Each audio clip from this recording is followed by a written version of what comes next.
Hi, everybody. My name is Steve.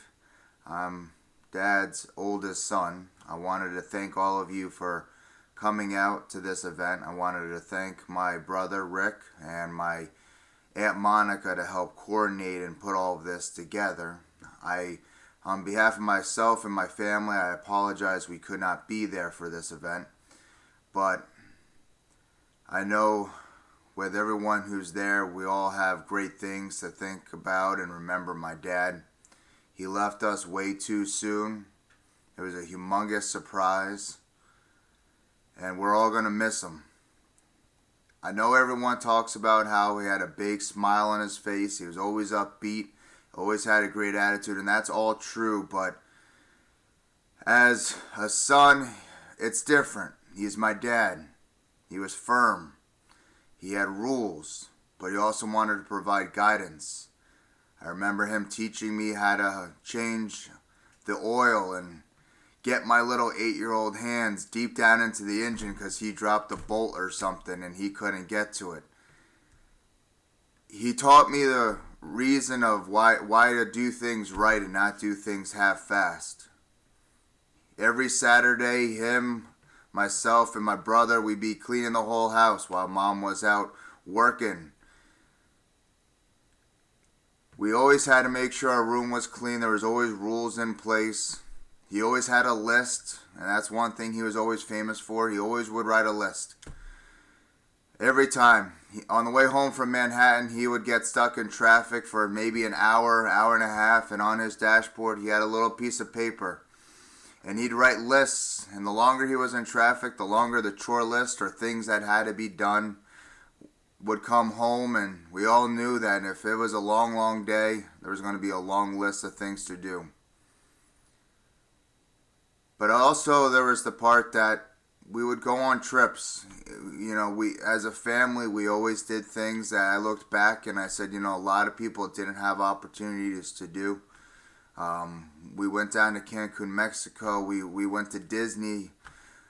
We also always went on the boat. We used to go camping every summer, and we would go on the boat and we'd have fun as a family. During the week, we all had our stuff to do. We had work to do. My dad was working. My mom was working. My brother and I, we'd, go to school, come back, and do all of the activities we would do. I remember Dad being at the baseball game, and I would hear him cheering from the stands and stuff when I made a good play at home plate or something. He was my scoutmaster in Cub Scouts. Him and my mom were very, very active with both my brother and I with Cub Scouts, donating their time, their effort, and they were there. And now he's not. And it's hard. But I'm going to miss him. I'm going to miss him a lot. Going through the photos for the picture reel and everything and going through the photo albums in his home in Tennessee, it was tough. I've had to give the news to many people who knew him, not only as clients for his insurance company, but also personal friends. My brother Rick had to take on the hard task of calling all the direct family members on the day of his passing.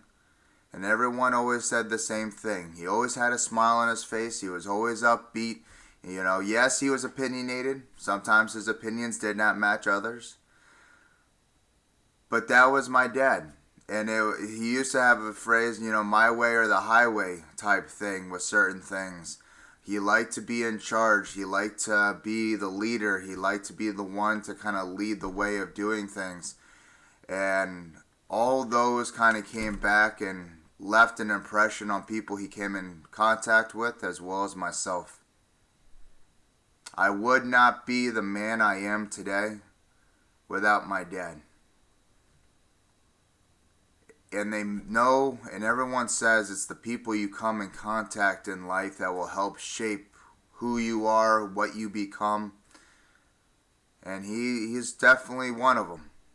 And although sometimes we're 3,000 miles apart, we are still a phone call away. And And people would tell you, as a family, our relationship is very different. It's a very business type relationship. We call when we need to. We call when there's a problem. No news is good news type of thing. It's not an everyday phone call. What are you having for dinner? What are you doing? It's, everything's going great. Call on the holidays. Let me know if there's a problem.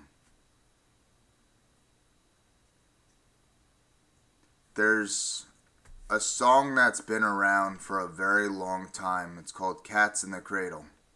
And for as long as I can remember, they always said, "Steve, that's your song," with Dad. He traveled a lot. He was always on the road. He was always working. If he wasn't traveling to Manhattan, it was going to Atlanta. It was going to Chicago. It was going to Connecticut. It was going to all these different locations. And it was always to give our family a better life, to work hard.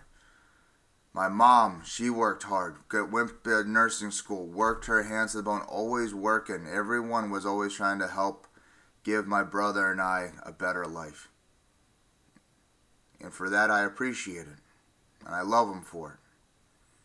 And those instill the work ethic in myself as well as with my brother that I think is second to none. I'm going to miss my dad.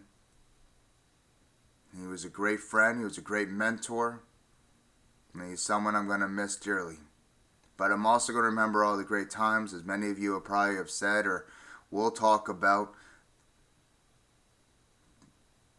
The charities, the events, the things, the memories, all the good times that you had, and I have them too. But we all have a different little side and view of my dad. And for me, he's the one who really kind of helped mold everything that's going on. I wanted to thank again all of you for coming out to this event. And I hope you all have a wonderful day. Thank you very much.